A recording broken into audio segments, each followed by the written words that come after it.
2월 21일 화요일입니다. 오늘은 사도행전 4장 1절로 마지막 37절입니다. 코람데오라는 제목입니다. 코람데오. 하나님 앞에서라는 라틴 말입니다. 코람데오. 어제 묵상은 3장에서 안진뱅이 된 사람이 예수 그리스도의 이름으로 일어나는 그 놀라운 기적을 보고 사람들이 베드로와 요한에게 몰려왔어요.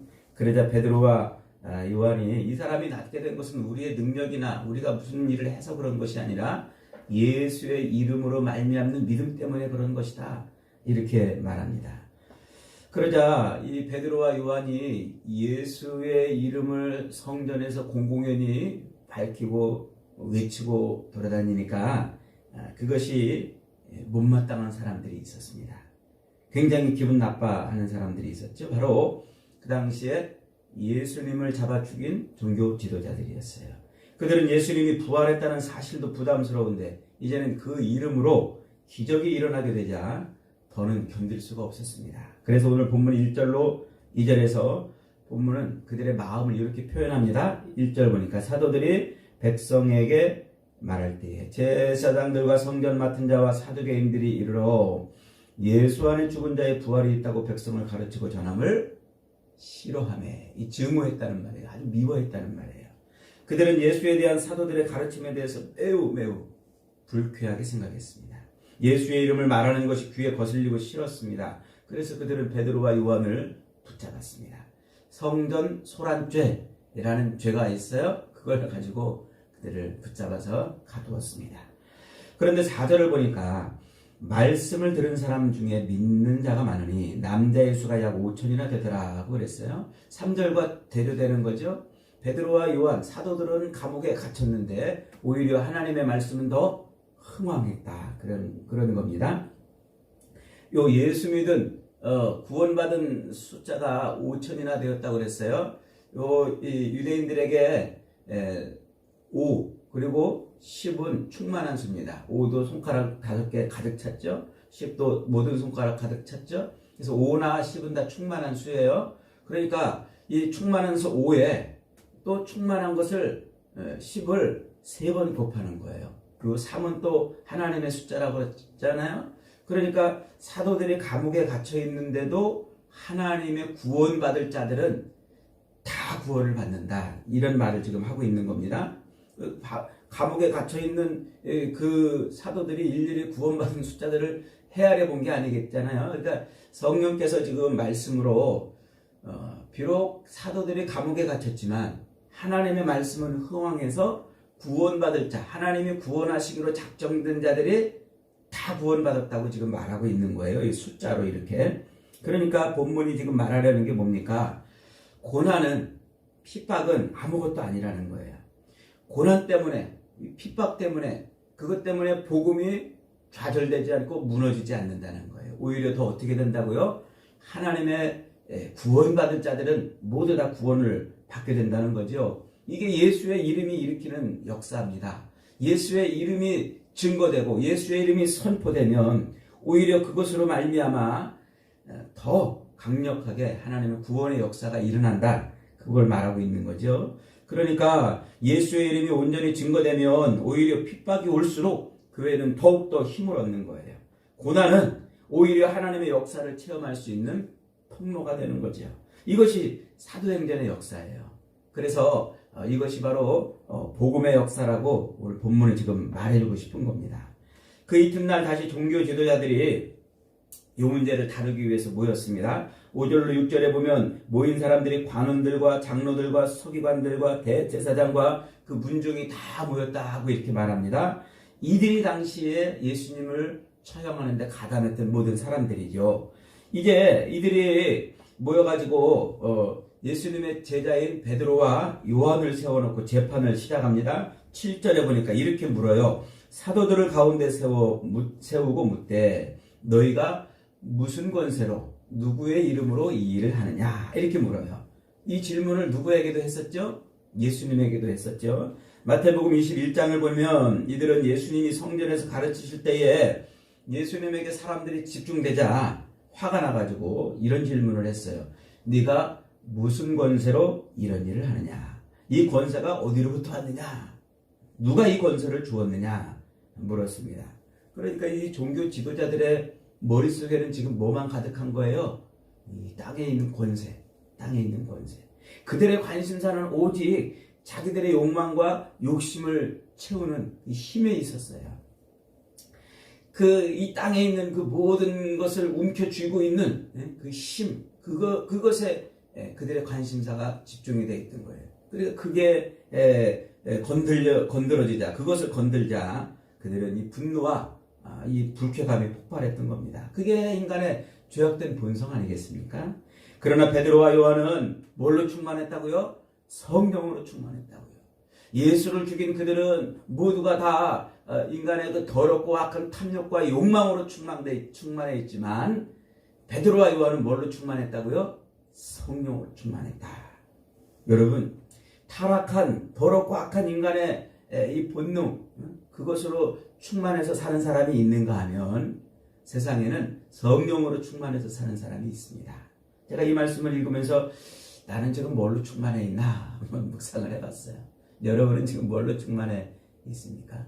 어떤 사람은 욕망으로, 어떤 사람은 정욕으로, 어떤 사람은 돈으로 충만해 있고, 어떤 사람은 세상에 있는 것들로 충만해서 그것에 이끌려 그 힘으로 삶을 사는 사람이 있습니다. 그러나 어떤 사람은 성령으로 충만하여 성령의 힘으로 사는 사람이 있습니다. 오늘 저와 여러분은 성령으로 충만하여 그 힘으로 사는 은혜가 있기를 축복합니다. 베드로는 다시 성령이 충만하여 이렇게 말합니다. 10절에 보니까 너희와 모든 이스라엘 백성들은 알라 너희가 십자가에 못 박고 하나님이 죽은 자 가운데서 살리신 나사렛 예수 그리스도의 이름으로 이 사람이 건강하게 되어 너희 앞에 섰느니라. 여기서 또 대조가 되죠.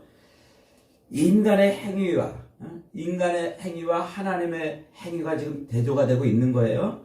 인간의 행위는 예수를 십자가에 못 박고 그리고 예수를 죽였습니다. 그러나 하나님은 죽은 자 가운데서 예수를 살려내셨어요. 사람들은 예수님을 죽였지만 하나님은 예수님을 살려내셨어요. 율법과 이스라엘의 종교는 예수님을 죽였지만 하나님은 오히려 예수님을 살려서 생명을 주셨습니다. 마치 건축자들이 버린 돌처럼 쓸모없는 것을 하나님은 그것을 가지고 성전의 머릿돌로 삼았다는 겁니다. 사람들이 버린 그 예수를 하나님은 그것을 가지고 생명을 살리는 일을 한 겁니다. 그러므로 여러분 우리가 이 땅을 살면서 복음으로 살 때, 성령에 붙들려 살 때 사람들의 이 눈총이나 혹은 사람들의 버림받은 것을 두려워할 필요가 없어요. 사람들에게 버림받는 것을 두려워할 필요가 없다는 겁니다. 사람들은 자기 마음에 맞지 않으면 버립니다. 자기에게 손해를 끼치면 죽여버립니다. 자기를 채워주지 못하면 그를 아무것도 아닌 것으로 취급합니다. 그러나 하나님은 죽은 자를 살리시는 분이에요. 하나님은 복음을 오히려 증거하려고 그를 들어 쓰시는 겁니다. 그러므로 여러분, 사람들이 우리를 내버리고 사람들이 우리를 멸시하고 사람들이 우리를 조롱하고 사람들이 우리를 죽음으로 몰아내도 두려워하지 마시기 바랍니다. 하나님은 우리를 살리시는 줄 믿습니다. 하나님은 우리를 높여주세요. 우리를 귀하게 쓰십니다. 그런 인생으로 쓰임받는 저와 여러분 되시기를 축복합니다. 오늘 베드로는 12절에서 아주 중요한 결론을 이렇게 내려요. 12절 다 같이 한번 읽겠습니다. 시작. 다른 이로서는 구원을 받을 수 없나니 천하 사람 중에 구원을 받을 만한 다른 이름을 우리에게 주신 일이 없습니다. 저는 이 말씀을 읽을 때마다 얼마나 좋은지 몰라요. 우리의 믿음이 흔들릴 때마다 붙들고 있어야 될 말씀인 줄 믿습니다. 여러분, 믿음이 흔들릴 때마다 이 말씀 붙들고 있어야 돼요. 이 말씀이 없다면요. 이 말씀이 없다면 우리는 이 신앙생활 하는데, 믿음 생활 하는데 시험이 오거나 어려움이 있으면요. 주저앉게 되어 있어요. 이 말씀은, 여러분, 이 말씀이 만약에 없었다면은 다른 종교에도 구원이 있을 수 있잖아요. 그리고 이 어떤 선행이나 인간의 노력으로도 또 구원을 얻을 수 있는 것 아니겠습니까? 그렇다면 우리가 굳이 예수를 믿어야 할 이유가 없습니다. 굳이 우리가 전도할 이유도 없고요. 만약에 다른 것으로 구원을 받을 수 있었다면 예수님이 이 땅에 오셔서 십자가를 짊어지실 이유도 없었고, 우리가 이렇게 심각하게 예수를 의논하고 예수를 붙들고 살아야 될 이유가 없는 거예요. 다른 데서 구원이 있다면 말이죠. 그리고 한 걸음 더 나아가서 이 말씀은 오직 예수 그리스도만이 우리의 인생의 유일한 해답이다 하는 겁니다. 예수 그리스도만이 우리 인생의 유일한 해답이라는 거예요. 여러분, 만약에 우리의 구원이 우리가 가진 것으로 얻었거나 혹은 우리의 무슨 행위로 얻는 것이라면 얼마나 피곤하고 고통스럽겠습니까? 제가 이 말씀을 묵상하면서 그런 생각해 봤어요. 만약에 우리의 구원이 우리가 착한 일을 해야 구원을 얻는 것이었다고 그런다면 저는 착한 일을 도무지 할 자신이 없어요. 평생 어떻게 그렇게 착한 일 하며 삽니까? 만약에 우리가 가진 것으로 구원을 얻었다면 저처럼 부모로부터 물려받은 것도 없고 하나 가지고 있는 것도 없는 이런 사람은 어떻게 구원을 얻어야 됩니까? 잘생긴 것으로 구원받았다면 저는 벌써 지옥의 끝자락에 가 있어야 되는 것 아니겠습니까? 외모나 가진 것이나 우리의 어떤 행위나 그 어떤 것으로 구원을 얻는 것이 아니라 뭘로 구원을 얻는다고요? 예수의 이름으로 믿으시기를 바랍니다. 여러분, 그래서 오직 이 다른 종교에는 구원이 없고 오직 다른 이름에는 구원이 없고 예수 그리스도의 이름으로만 구원받는다는 이것이 우리에게 은혜입니다. 이것이 우리에게 자유를 주고 이것이 우리에게 평안을 주고 이 말이 우리에게 행복을 주는 말입니다. 이 말씀 덕분에 우리는 자유를 누리고 사는 거예요. 이 말씀 덕분에 우리는 평안을 누리며 사는 거예요. 다른 어떤 행위로 어떤 것으로 구원을 얻을 수 있는 것이 아니라 예수님의 이름으로 얻는 것이기 때문에 우리는 평안을 누리는 겁니다. 여러분, 우리의 조건이나 우리의 가진 것이나 행위로가 아니라 오직 예수 그리스도의 이름으로 구원을 받는 그 놀라운 은혜를 저와 여러분이 입은 줄 믿으시기를 축복합니다. 오늘도 천하 인간의 오직 유일하신 구원자 예수 그리스도를 인해서 그래서 우리는 자유롭고 평안하고 행복한 인생이 되는 겁니다. 그런 은혜를 날마다 찬송하는 저와 여러분이 되시기를 주님의 이름으로 축복합니다. 종교 지도자들은 이제 베드로와 요한이 보잘것없는 사람들인 줄 알았는데 그들이 그렇게 말하는 것을 보고 깜짝 놀랐어요. 그러자 베드로와 요한이 한술 더 떠가지고 뭐랍니까? 우리는 보고 들은 것을 말할 뿐이라 이렇게 말해요. 우리가 하나님의 말씀을 듣는 것이 좋겠느냐 너희 말을 듣는 것이 좋겠느냐 하며 반문합니다. 그러자 종교 지도자들은 백성들이 자기들 눈앞에서 벌어진 그 기적과 베드로와 요한이 너무 거침없이 말하는 것을 보고 하나님께 영광을 돌리는 그 모습을 보고서 그들은 어쩔 줄 모릅니다. 다만 예수님의 이름을 더 이상 말하지 말라고 위협하고 겁을 주고서 베드로와 요한을 보내줬다 하는 거예요. 오늘 본문에서 우리는 아주 중요한 교훈을 얻습니다. 첫째로 예수를 증거하는 데는 학문과 학식이 중요한 것이 아니라는 사실입니다. 종교 지도자들이 왜 놀랍니까? 베드로와 요한은 어부 출신이요 학문과 학식이 없는 사람들로 알고 있었습니다. 그런데 그들이 예수를 증거하는 데 있어서는 전혀 막힘이 없고 아주 담대하게 전하고 있다는 사실이에요. 13절에 보니까 그들이 어떻게 전했다고요? 그들이 13절에 보니까 예수를 전하는데 이렇게 전했어요. 베드로와 요한이 담대하게 말함을 보고 담대하게 우리 지금 개역 개정에는 담대하게라고 이렇게 번역해놨지만 먼저 성경에는 개역 한글에는 기탄 없이 이렇게 번역해놨어요. 이 말은 두려움 없이 거리낌 없이 머뭇거림 없이라는 말입니다. 즉 베드로와 요한은 아무 두려움 없이 예수를 전했어요. 아무 거리낌 없이 머뭇거림 없이 예수를 증거했습니다. 그렇게 두려움 없이 거리낌 없이 머뭇거림 없이 예수를 증거할 수 있었던 이유가 무엇일까요? 20절에 이렇게 나옵니다. 그들이 예수님의 부활을 직접 뭐 했다고요? 봤다고요. 직접 목격했다고요. 예수님으로부터 말씀을 듣고 그리고 그 말씀하신 예수가 죽었다 부활하는 것을 자기들이 뭐 했다고요? 체험했단 말입니다. 체험. 주님이 살아계시고 승천하신 것을 자기 눈으로 본 거예요. 눈으로. 그러니 믿을 수밖에 없었고 담대하게 전할 수밖에 없었던 것이죠. 그러니 두려움 없이 예수를 증거할 수 있었던 겁니다.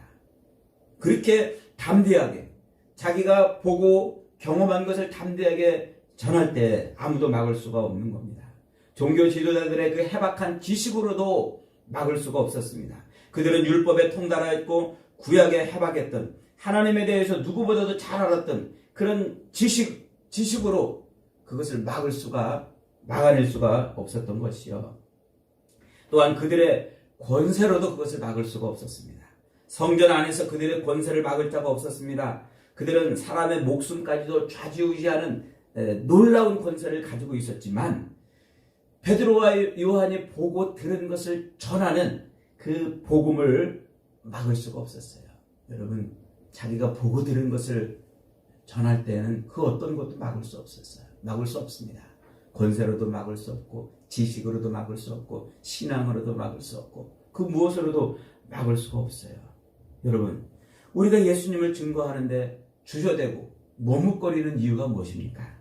왜 우리가 예수님을 전하는데 지식이 있는 자들 앞에서 주저하고 세상 권세자들 앞에서 주눅이 드는 것일까요? 어쩌면 우리가 예수님을 아직 체험하지 못한 것일 수도 있습니다.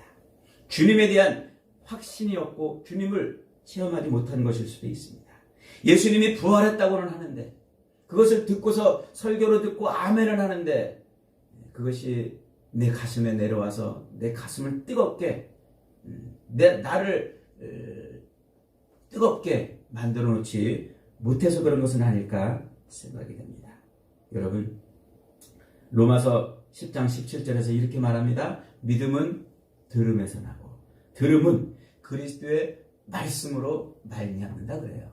그리스도의 말씀이 우리 안에 들려지면 그 말씀이 살아있는 말씀이 우리 안에 들어와서 우리를 흔들어 놓으면 살아계신 주님을 체험한 것인 줄 믿으시기 바랍니다. 우리 안에 들어와서 그 말씀이 뜨겁게 우리를 바꿔놓으면 우리는 주님의 제자들이 그 당시에 주님을 만난 것처럼 주님을 보게 되는 거예요. 그 주님을 내 눈으로 보고 내가 듣고 보는 믿음을 체험하게 되는 것이죠. 우리가 믿음에 확신이 없다면 아직 그 말씀 가운데 역사하시는 주님을 만나지 못한 거예요. 우리가 주님을 증거하는데 두려움이 있고 우리가 주님을 전하는데 거리낌이 있다면 아직도 우리는 그 말씀에 대한 확신이 없는 겁니다. 사랑하는 여러분, 말씀 속에 살아 역사하시는 주님을 만나는 은혜가 있기를 바랍니다. 그 주님을 체험할 때 우리는 그럴 때 담대하게 복음을 전할 수가 있는 겁니다. 보고 들은 것을 거리낌 없이 전했던 사도들처럼 저와 여러분도 그렇게 거리낌 없이 복음을 전하는, 예수를 전하는 그런 은혜가 있기를 축복합니다. 두 번째로 하나님의 눈을 의식하며 살아야 한다는 것입니다. 종교 지도자들이 베드로와 요한을 핍박합니다. 그러자 베드로와 요한이 19절에서 뭐라고 말합니까? 베드로와 요한이 대답하여 이르되 하나님 앞에서 너희 말을 듣는 것이 하나님의 말을 듣는 것보다 옳은가 판단해봐라. 그렇게 말합니다. 누구 앞에서요? 하나님 앞에서. 하나님이 살아계시다는 거죠. 하나님이 우리를 지금 보고 있다는 것이죠. 그렇습니다, 여러분. 하나님은 지금도 살아계십니다. 불꽃 같은 눈동자로 우리를 지켜보고 계십니다. 우리의 모든 삶의 형편을 들여다보고 계십니다. 이 하나님 앞에서라는 말, 코람데오라고 이렇게 말합니다. 하나님 앞에서라는 이 신앙이 바로 코람데오 신앙입니다. 이 하나님 앞에서의 신앙을 가질 때 우리는 담대하게 되는 거예요. 이 하나님 앞에서의 신앙을 가질 때 우리는 죄를 멀리하게 되고 이 담대한 믿음을 갖게 되는 겁니다. 21절에 보니까 지금 종교 지도자들은 백성들이 이 일로 하나님께 영광을 돌리는 것을 보고 사도들을 어떻게 할 줄을 몰랐다 그랬습니다. 그들은 뭘 의식한 거예요? 하나님의 눈을 의식한 것이 아니라 사람의 눈을 의식했다고 하는 것이죠. 하나님의 눈보다 사람의 눈을 의식하면 비굴해지는 겁니다. 하나님의 눈보다 사람의 눈을 의식하면 죄를 짓게 되는 겁니다. 하나님의 눈보다 사람의 눈을 의식하면 땅에 있는 것 때문에 벌벌 떠는 인생이 되는 겁니다. 사랑하는 여러분, 사도들은 사람의 눈이 아니라 하나님의 눈을 의식했다고 했어요. 살아계신 하나님을 본 겁니다. 하나님과 눈을 맞춘 겁니다. 그리고는 이렇게 기도합니다. 29절에 주여 이제도 그들의 위협함을 굽어보시었고 종들로 하여금 담대히 하나님의 말씀을 전하게 하여 주시옵소서. 이렇게 기도합니다.